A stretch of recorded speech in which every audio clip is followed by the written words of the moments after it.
Bueno, Antonio, bienvenido al canal de televisión de Tendencias 21. Me encanta estar con Tendencias 21, una idea que sigo desde hace muchísimo tiempo y desde hace muchísimos años con todo interés. Y que nos has apoyado muchas veces y te lo agradecemos profundamente.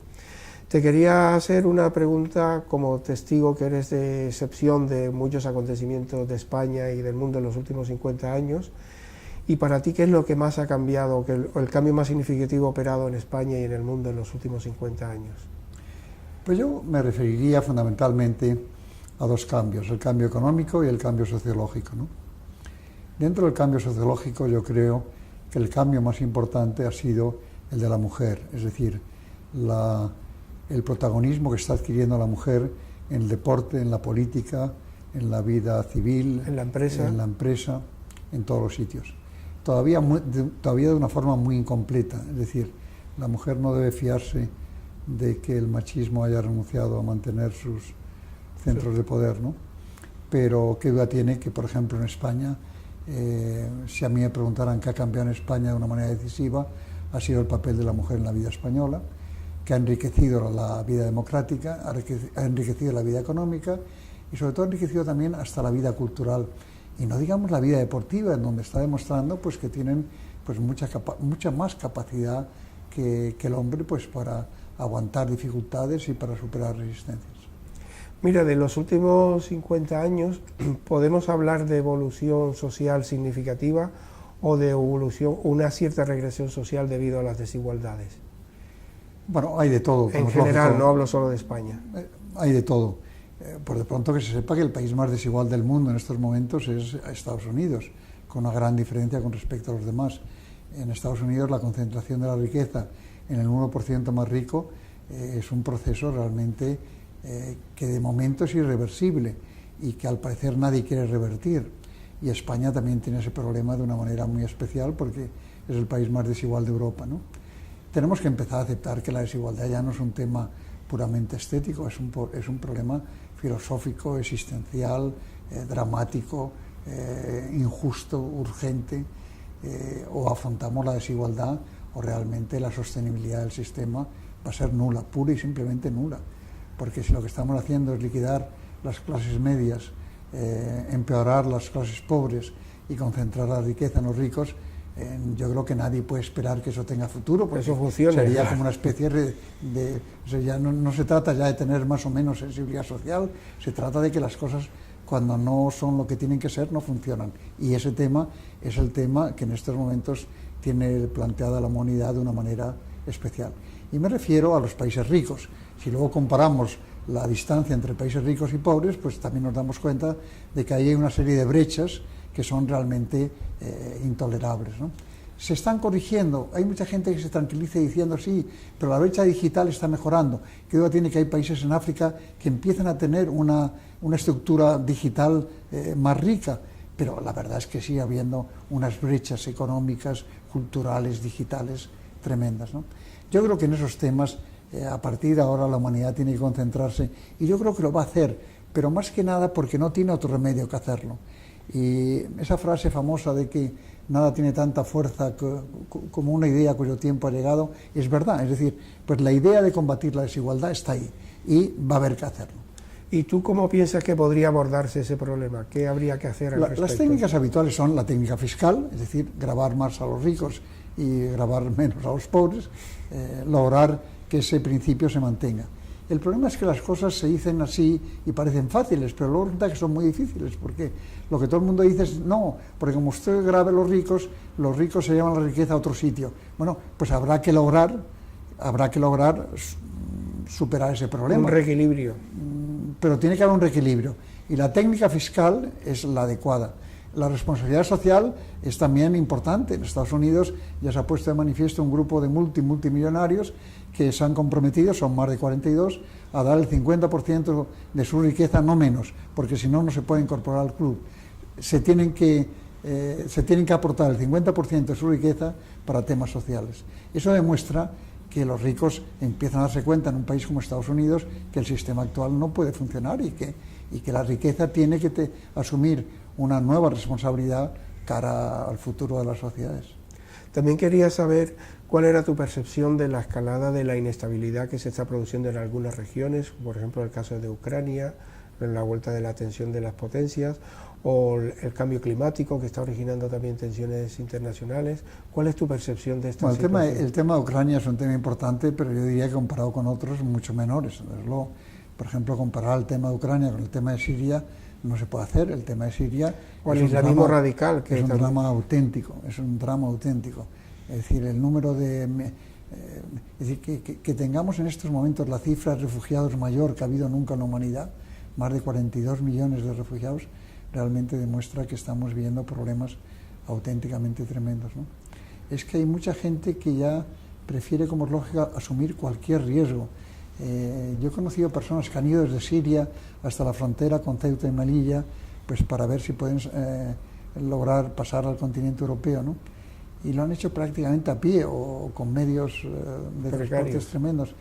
Realmente estamos viendo unos dramas realmente tremendos en ese aspecto. Y el tema que tú has mencionado, que es lo del yihadismo, pues es un tema al que habrá que empezar a afrontar de una manera seria.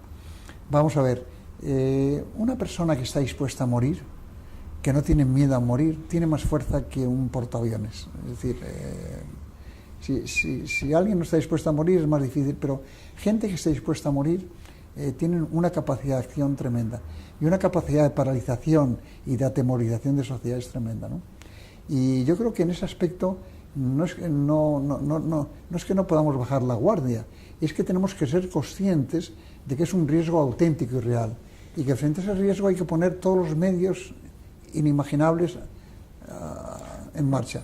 Pero al mismo tiempo tendremos que ponernos a pensar cómo logramos que el radicalismo islámico y que el yihadismo se moderen. Todas las religiones han tenido una fase radical, incluida la religión católica.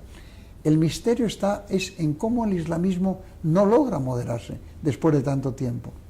Y yo creo que en ese aspecto lo que hace falta es diálogo. El Papa actual tiene que afrontar ese tema. El diálogo entre religiones tiene que ser un diálogo civilizado y un diálogo racional. Una religión puede decir, yo soy una religión auténtica, y todas las religiones son auténticas. Lo que no puede decir es, yo soy la única religión auténtica, porque entonces se taja cualquier posibilidad de diálogo. Y aunque la gente no lo crea en estos momentos, el hacer un G8 religioso, un G8 de religiones, que se aceptaran y se respetaran unas a otras, y que establecieran objetivos, y que establecieran propósitos de colaboración, sería realmente importante, ¿no? Pero, en efecto, estamos viviendo una sociedad, tanto en el mundo como en España, en donde cuando los problemas alcanzan un nivel de complejidad muy alto, lo que hacemos es ignorarlos.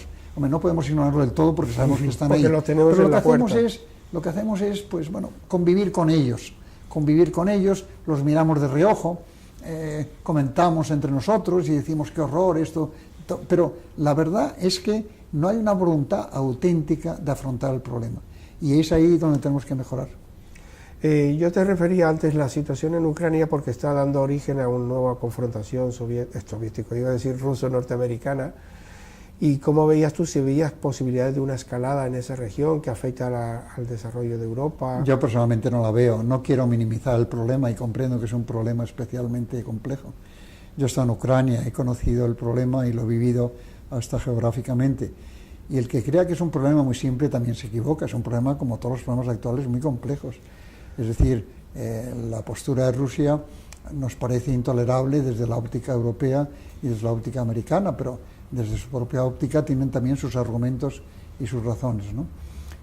Yo creo que los rusos tendrán que darse cuenta de que tienen que ceder en su actitud, pero no creo sinceramente que ese vaya a ser el problema que desencadene un enfrentamiento ni una vuelta especial. A la Guerra Fría. Sinceramente no lo creo. En fin, se me puede acusar de optimista, pero en fin, bueno, estoy dispuesto a serlo, y además sinceramente creo que ese no es el problema. Y creo que, por ejemplo, problemas como el de Siria son problemas para la humanidad muchísimo más serios y mucho más desestabilizantes. ¿Y cómo piensas tú que Europa debe afrontar la recepción de tantos refugiados que llegan cada día? Pues vamos a ver, primero recordando su propia historia. La historia de la humanidad es una historia de las emigraciones, es decir, la humanidad se ha hecho a base de migraciones de ir de un lado a otro.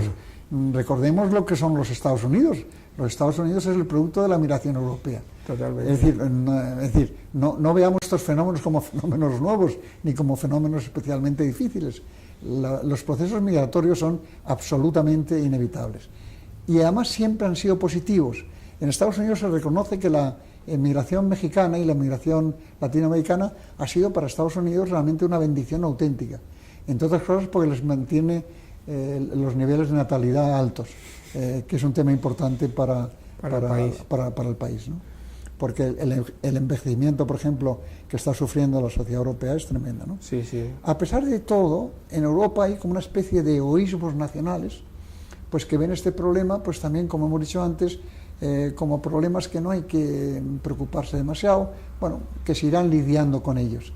Y estamos viendo cómo el reparto de migrantes está generando problemas, lo cual realmente es una cosa increíble, ¿no? Un país como España tiene que recordar que nosotros hemos enviado a Francia, a Alemania y a toda Europa emigrantes en cantidades millonarias, y que esos emigrantes han sido una riqueza para España. Y yo recuerdo perfectamente la época en que una de las fuentes de divisas españolas era las remesas de migrantes, y que hemos vivido a base de remesas de migrantes durante muchísimo tiempo. Claro. Pero cuando llega el momento de contemplar otro tipo de actitudes, pues la verdad aplicamos la doble moral. Pensemos también incluso en la migración nuestra a México. Es decir, es que tenemos que empezar a reconocer que no podemos aplicar una que no podemos encerrarnos en viejas ideas. Viejas ideas, y que por lo tanto Europa tendrá que aceptar que tenemos que aceptar más emigración. Tendremos que distinguir además entre el migrante económico y el refugiado político. Sí. Los refugiados políticos hay que aceptarlos todos, porque es una obligación legal, que eso la gente no le dé más vueltas. Hemos firmado el protocolo del 67 y hemos firmado todo. Luego, por lo tanto, a un refugiado político hay que darle asilo, sin duda. Los emigrantes económicos, yo comprendo que muchos países europeos digan, yo no puedo aceptar 20 millones de emigrantes económicos, y yo comprendo que eso no se puede hacer, pero que tenemos que aceptar más emigrantes, eso no tiene duda. Los vamos a necesitar. Europa está envejeciendo a velocidades de vértigo. Cada día hay gente más mayor y cada día nacen menos hijos. Ese es un problema que tenemos ahí. Luego, por lo tanto, algo habrá que hacer para ese tipo de planteamiento. Que tenemos que regular la inmigración de una manera ordenada, civilizada, podemos utilizar todos los argumentos que queramos. Ahora, la idea de poner murallas es inútil. Podemos hacer una valla de 3 metros, la saltarán, de 10 metros la saltarán, de 20 metros la saltarán. La gente no sabe lo que hace o puede hacer una persona cuando no tiene nada que perder. Claro. Cuando no tienes nada que perder, si hay que saltar una valla de 25 metros, saltas una valla de 25 metros. Claro. Y por lo tanto, eso es, insisto, es otro tipo de los problemas a los que preferimos mirar de reojo. Es decir, bueno, sabemos que es un problema, pero en fin.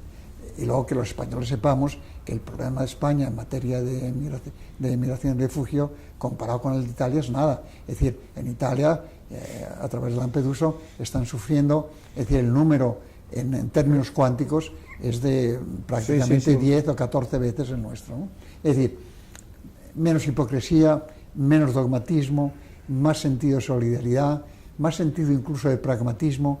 Es decir, tenemos que afrontar este problema de otra manera completamente distinta, recordando que los problemas no son lo importante es la actitud frente a los problemas, y lo que tiene que cambiar frente al problema de la inmigración es la actitud, y la actitud que estamos teniendo ahora es muy mala, lo advierto, es la menos adecuada para ¿Hablan de España o de Europa? De Europa. De Europa, en su conjunto. Y en España también. Y en España, por descontado. Por supuesto. También te quería preguntar sobre el tema de la corrupción, que es un tema muy recurrente en las sociedades actuales, y quería saber tu percepción del problema, tanto a nivel español como internacional, y si piensas que es un problema estructural o que es una cosa anecdótica en las sociedades actuales. Vamos a ver, la codicia en el ser humano siempre se mantiene, y todos en alguna forma somos codiciosos, y todos en alguna forma queremos ganar más dinero y tener más dinero, ¿no?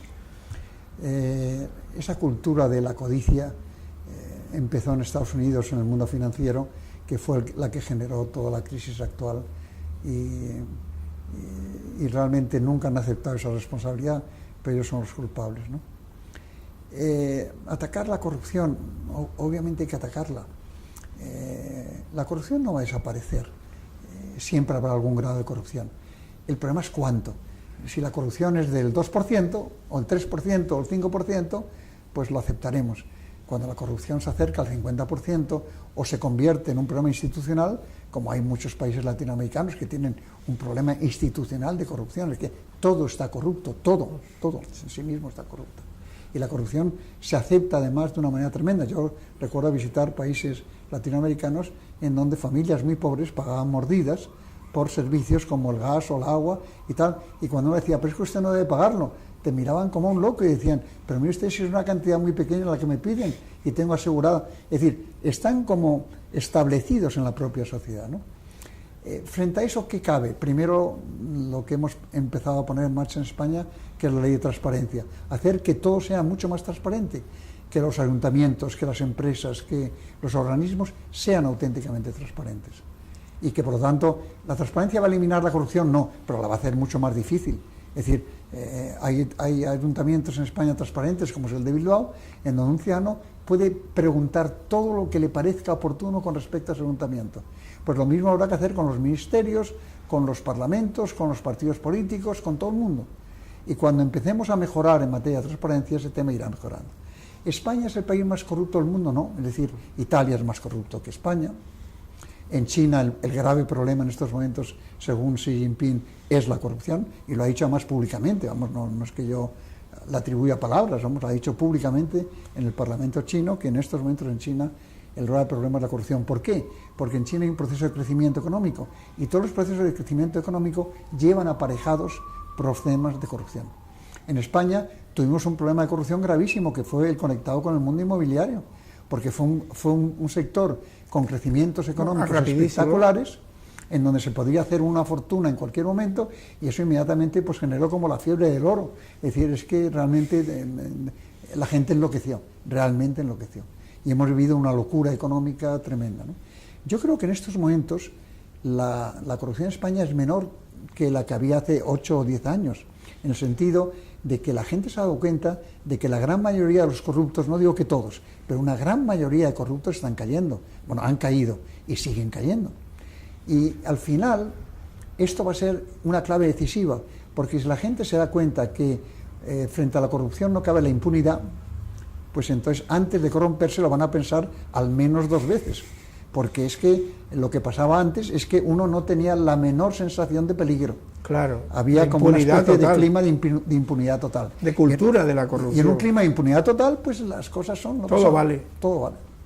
Yo siempre le digo de todo, además. Es decir, es como en el tema fiscal. Si no hay un delito fiscal, la gente no paga impuestos, no nos engañemos. Claro. Es decir, tiene que haber algún contrapeso. Y el contrapeso puede ser el castigo. Y yo creo que lo que está haciendo el sistema judicial español y el sistema de los medios de comunicación es una tarea admirable para que las jóvenes vean que, insisto, habrá gente que salga de rositas, pero una gran mayoría de la gente está cayendo y siguen cayendo. Claro, y además grandes figuras. Y casi todos pertenecen a la época de la burbuja inmobiliaria, casi todo. Sí. No digo que todo, casi todos sí, a la burbuja inmobiliaria. Y te quería preguntar, ¿tú piensas que la corrupción ha incidido en los cambios recientes políticos de España? Que ha afectado, no tiene duda, y que sobre todo ha generado una falta de credibilidad en el mundo político tremendo, pero eso ya sí que no lo digo yo, es que el CIS viene demostrando desde hace ya mucho tiempo que la corrupción se ha convertido, pues yo no digo que en el problema principal, pero vamos, es que está casi muy, vamos, en algún momento ha estado cercana al paro, que hay que ver lo que tiene que ser ese tema para que se acerque al paro en términos de preocupación. La gente no soporta más corrupción, no soporta más. Estamos hartos. La gente está realmente harta, ya no puede más. Y sobre todo la gente buena, la gente que trabaja, la gente que quiere trabajar, la gente que tiene familia, la gente que intenta educar a sus gentes éticamente, tal. Es decir, es que no puede ser, es que no puede ser. A mí me extraña de verdad que en España los partidos políticos no se han puesto de acuerdo en establecer sistemas de control absoluto en esta situación. Insisto, pero al mismo tiempo, y no lo digo por crear optimismo ni porque el mal de muchos sea consuelo, que es consuelo de tontos, sino porque, en efecto, el mundo vive la corrupción, porque estamos viviendo el tema de España, pero hay que ver, por ejemplo, los escándalos financieros que se han creado en el mundo anglosajón, porque la gente ha manipulado el LIBOR y ha manipulado las divisas. lo cual es verdaderamente increíble, es decir, que han jugado realmente con fenómenos. Sí, es decir, sí. Es escandaloso. se ve que el control de la codicia es una cosa tremenda y estamos aquí. Y yo quiero advertir ahora una cosa. En España estamos empezando a volver a una burbuja inmobiliaria. A mí me gustaría que hubiera como un sistema de alarma que dijera, cuidado, está entrando usted en burbuja inmobiliaria. Porque lo malo de las burbujas es que llega un momento en que ya son invencibles, que es lo que pasó en España. En España hubo un momento en que todos sabíamos, tú y yo, que había burbuja inmobiliaria. Totalmente. Y nadie lo quería reconocer. Pero nadie lo quería reconocer y ya, hasta que no explota, no hay nada que hacer. Bueno, pues deberíamos encontrar ese momento en el cual todavía es posible controlar la burbuja. Mira, y en el nuevo escenario político español, que se están emergiendo nuevos partidos como Podemos o Ciudadanos, ¿cuál es tu percepción de esta nueva situación? Pues yo creo que ha tenido su parte positiva y que puede tener su parte problemática. La parte positiva es que está obligando a los partidos clásicos a reaccionar, porque en definitiva los nuevos partidos se han incorporado al mundo político porque alguien les ha dejado un hueco, no nos engañemos. El mercado político en ese aspecto funciona como el mercado económico.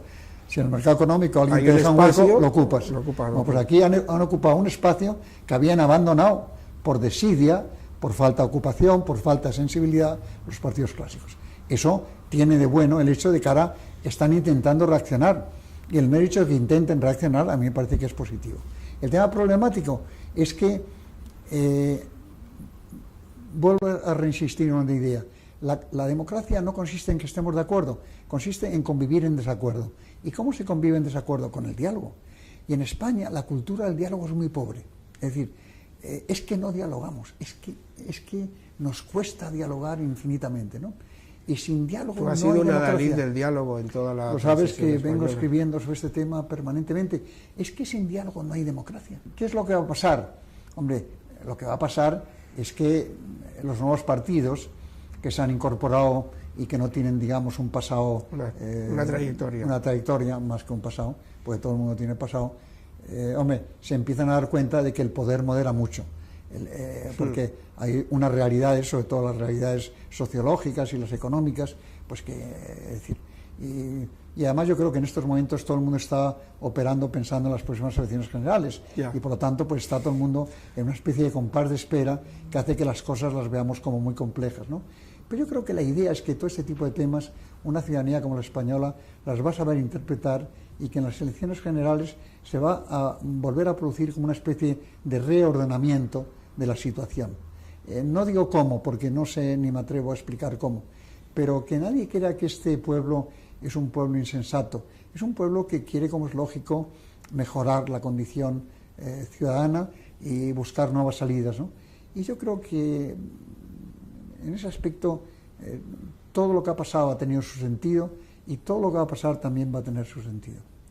Mira, uno de los aspectos importantes que inciden en la política, particularmente mirando el caso de Grecia, es el tema de la deuda. Eso es. ¿Cómo ves tú la reivindicación griega y eventualmente que otros puedan repercutir esa situación en otros países? Pues que es un tema que afecta en efecto a todos los países, incluido España. Ayer mismo Mariano Rajoy, en un almuerzo, pues insistió y reconoció que tenemos un problema de deuda muy importante, ¿no? Y que en efecto la cultura de la deuda también hay que ponerla en cuestión, que es que no se puede vivir con una deuda excesiva. Eso de que habla el código de comercio de comportarse como un ordenado comerciante, pues es verdad, es decir, tener un exceso de deuda debilita mucho tu capacidad de acción, ¿no? Grecia obviamente es otro problema. Grecia es un país que yo creo que se ha ido abandonando a sí mismo, y que ha cogido una serie de costumbres realmente especiales, ¿no? Yo ahí la diferencia la veo realmente en cuanto a lo que podríamos llamar la resiliencia, es decir, la capacidad de rebotar frente a las dificultades.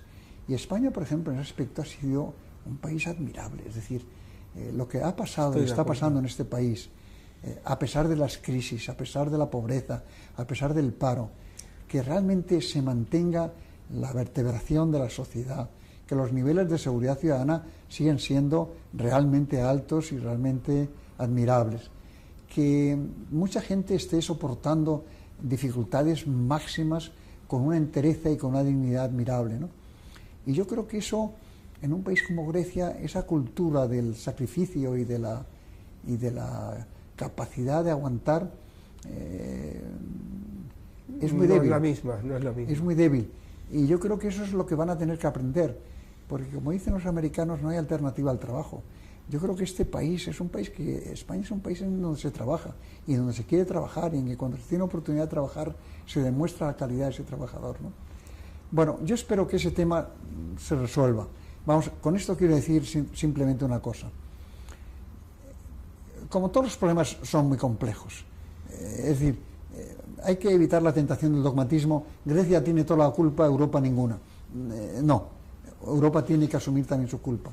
Que al final va a haber que encontrar alguna fórmula de quita, alguna fórmula de reducción, alguna forma de expansión de plazos, yo creo que no tiene duda.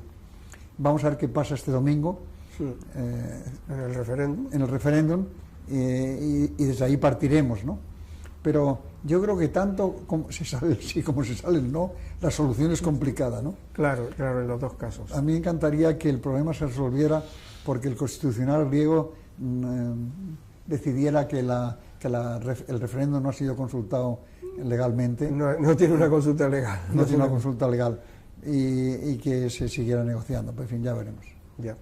Te quería preguntar finalmente por un aspecto más jurídico, como son los cambios legislativos que se han operado en España recientemente sobre el tema de la justicia universal, lo que llamamos la ley Mordaza, el canon de Google, en fin, todos estos cambios que se han operado, ¿cómo los percibes tú desde el punto de vista jurídico? En el mundo jurídico va a haber esos cambios y se van a producir cambios permanentemente.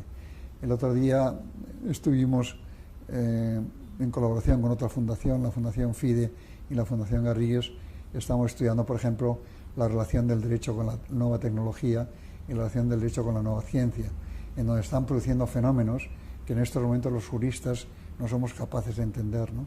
Y nos estamos empezando a dar cuenta en el mundo jurídico de que para acercarnos lo que más podamos a la verdad, tenemos que empezar a hablar con científicos, con economistas, con arquitectos, con ingenieros, con gente de la cultura. Es decir, ahora tenemos que empezar a ver los problemas desde todos los puntos de vista, ¿no? Que la ley Mordaza me preocupa. Yo espero que también ahí pues se llegue también a formas de diálogo y a formas de entendimiento, que es en definitiva lo que pide el mundo jurídico, ¿no? Claro. Igual que pasó con las tasas judiciales, igual que pasó con otras muchas cosas, en donde se pueden encontrar soluciones, ¿no?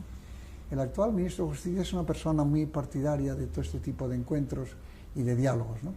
Y yo creo que ahí pues lo que tenemos que hacer es empezar a darnos cuenta de que para un país como España la seguridad jurídica, la ética jurídica y la capacidad judicial son muy importantes incluso para la vida económica y para la convivencia ciudadana, ¿no? Y que por lo tanto en todos estos temas tenemos que tener un especial cuidado. Una última pregunta, ciencia y tecnología. ¿Cómo ves el estado de la ciencia y tecnología en España y qué importancia le otorgas? Pues realmente fascinante, en el sentido de que la ignorancia sobre lo que está haciendo el mundo científico es casi absoluta. Es decir, la ciudadanía media no sabe lo que está pasando en el mundo científico. Nosotros estamos en superar ese sé, puente. Y además lo habéis intentado hacer desde hace muchísimo tiempo, años, ¿no? Sí. El otro día en un debate con científicos se le preguntó a un científico: si un ser humano puede ser clonado, ¿será clonado? Y la respuesta fue claro que sí. Se ha clonado una rana, se ha clonado una oveja, pues se clonará al ser humano. Y entonces le repreguntaron: pero bueno, ¿habrá algún límite ético, o moral o religioso? Y le miró como desconcertado y dijo: la ciencia no puede aceptar esos límites. Claro. Si un ser humano puede ser clonado, será clonado. Claro. Eso téngalo usted estar. Ahora, cuando te metes, por ejemplo, en la nanotecnología, pues descubres que ahí hay un mundo en donde los nanotecnólogos pueden ahora controlar el mundo, es decir, tienen una capacidad de penetración a través de la nanotecnología. Totalmente. Que es en definitiva el tráfico de átomos a nivel de átomos. Totalmente. La manipulación de los átomos, la recreación de átomos. La manipulación del ADN ya es una posibilidad completa. Todos los temas de manipulaciones genéticas. Es decir, estamos en un mundo fascinante que tiene como primera característica el desconocimiento. Es decir, lo que va a hacer la robótica. Por ejemplo, se piensa que en Estados Unidos, dentro de 5 años, la robótica va a ocupar más o menos el 40 o el 42% de los trabajos manuales actuales, la robótica. ¿En qué año? 4 o 5 años. Dentro de 4 o 5 años. La robótica, porque el avance que está teniendo es absolutamente es espectacular, impresionante, ¿no? La cultura del grafeno, que también es otro material que está cambiando. Rompiendo límites. Se están produciendo una serie de rompimientos de conceptos que creíamos muy sólidos y estables. Y sin embargo, pues la gente sigue tranquilamente absorbiendo todo esto. Es verdad que hay gente que dice, y es verdad, que el ser humano aguanta todo, porque en los últimos 25 años hay que ver la cantidad de tecnología que hemos asumido, hay que ver los cambios que se han producido. Y sin embargo, pues seguimos siendo lo mismo. Tenemos vanidades, egoísmos, generosidades, amor, sentimientos. La gente sigue escribiendo poemas de amor, malísimos, pero los sigue escribiendo. Y buenísimos. Y buenísimos también. Y un poema de amor del siglo XIII es igual que un poema de amor de ahora. Es decir, hay una serie de esencialidad en la identidad humana que absorbe cualquier cambio tecnológico tremendo. También había otra persona que decía, si de hecho en la humanidad ha habido cambios más esenciales y sustanciales, la misma imprenta. Totalmente. La luz eléctrica, la gente cree, la luz eléctrica fue transforma la humanidad. Fue una revolución. Transforma la humanidad. El tren. Bueno, lo digo en comparación cultural de situaciones distintas, ¿no? De modo que no tenemos por qué preocuparnos excesivamente, porque seremos capaces de absorber todo eso, pero al mismo tiempo, pues llegará un momento en que a lo mejor hay que asumir que la inteligencia artificial va a superar a la humana, lo cual, visto lo visto, tampoco es un reto muy importante, ¿no? Pero bueno, que se puede superar, ¿no? Hay gente como Raymond Kurzweil y el propio Stephen Hawking, como has visto, en donde dice que ese va a ser el fin de la humanidad. Yo no el poshumanismo que yo creo que si la máquina acaba siendo más inteligente que el ser humano, pues a lo mejor es una criatura humana. A lo mejor la podemos educar a que trabajen por nosotros y tener otro tipo de vida. Pues muy bien, Antonio, ha sido un placer. Muchísimas gracias por esta entrevista. Y que de verdad reconozco que en Tendencias 21 estos temas venís tratándolos desde hace mucho tiempo. Abriendo caminos. Y que se tarda mucho en abrir caminos. Es curioso cómo ese tipo de sensibilidad no logra mejorar. Pues muchísimas gracias, Antonio. Gracias a ti. Hasta pronto.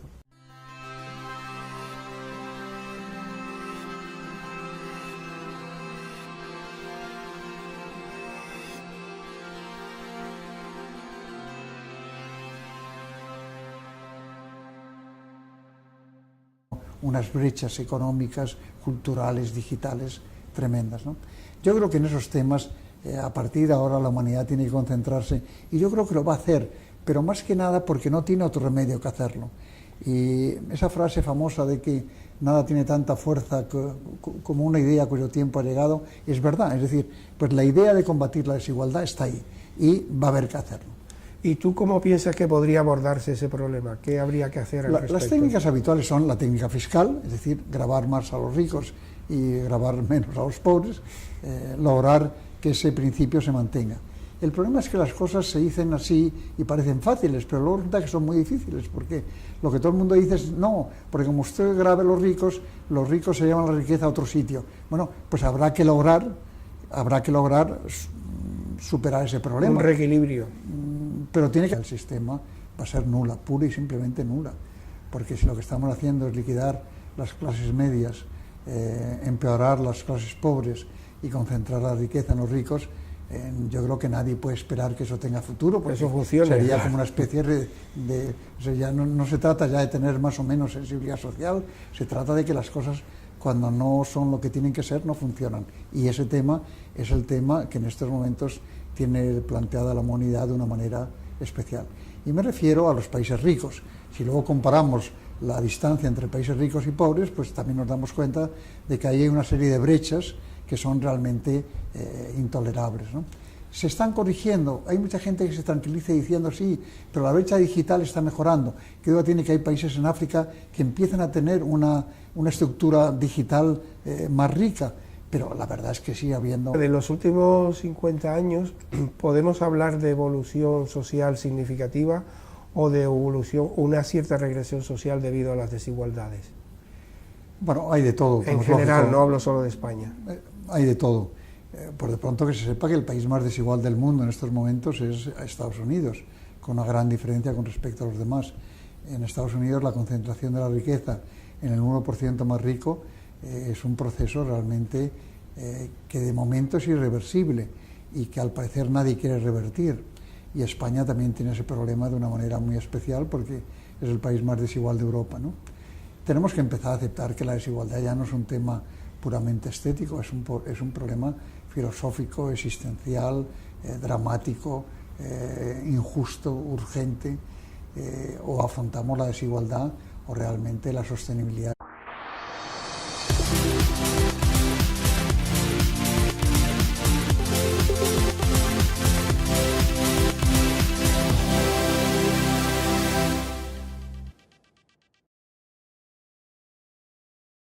Bueno, Antonio, bienvenido al canal de televisión de Tendencias 21. Me encanta estar con Tendencias 21, una idea que sigo desde hace muchísimo tiempo y desde hace muchísimos años con todo interés. Y nos has apoyado muchas veces y te lo agradecemos profundamente. Te quería hacer una pregunta como testigo que eres de excepción de muchos acontecimientos de España y del mundo en los últimos 50 años. Y para ti, ¿qué es lo que más ha cambiado, el cambio más significativo operado en España y en el mundo en los últimos 50 años? Pues yo me referiría fundamentalmente a dos cambios, el cambio económico y el cambio sociológico, ¿no? Dentro del cambio sociológico yo creo que el cambio más importante ha sido el de la mujer, es decir, el protagonismo que está adquiriendo la mujer en el deporte, en la política, en la vida civil, en la empresa, en todos los sitios. Todavía de una forma muy incompleta, es decir, la mujer no debe fiarse de que el machismo haya renunciado a mantener sus centros de poder, ¿no? Pero qué duda tiene que, por ejemplo, en España, si a mí me preguntaran qué ha cambiado en España de una manera decisiva, ha sido el papel de la mujer en la vida española, que ha enriquecido la vida democrática, ha enriquecido la vida económica y sobre todo ha enriquecido también hasta la vida cultural. Y no digamos la vida deportiva, en donde está demostrando pues, que tienen pues, mucha más capacidad que el hombre pues, para aguantar dificultades y para superar resistencias.